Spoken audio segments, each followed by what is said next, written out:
With some of the most beautiful beaches in the world, you might think that Brazilians would list the sun or tanning or beachgoing as an addiction, but in fact, a global survey by a leading consulting firm has found that Brazilians can't get enough of the internet.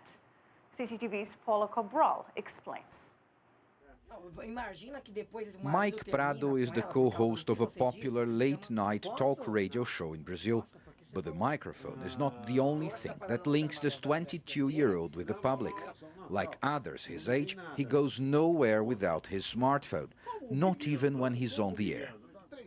I'm all the time with my smartphone here, connecting on the Facebook, on the Twitter, in the WhatsApp. I'm talking with my dad, and then suddenly he yells at me. But for the love of God, son, put your cell phone down. I want to speak with you. And I keep saying to him, okay, Dad, I'm listening. I don't need to put my phone down to listen to you. Mike is not an exception. On the contrary, in a recent survey, more than half of Brazilian internet users interviewed said they are online all the time. Among the 10 countries surveyed, Brazilians are the most addicted to the internet. 51% say they are online all day long, followed by Nigerians and South Africans. The global average is 28%. In the United States, it's 25%.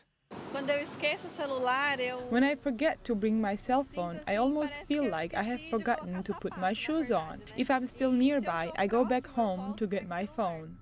I'm connected from the moment I wake up until I go to sleep all day, at least 12 hours on the smartphone. The report attributes the internet surge in some developing countries to a younger population, the fast growth in smartphones, and greater access to technology.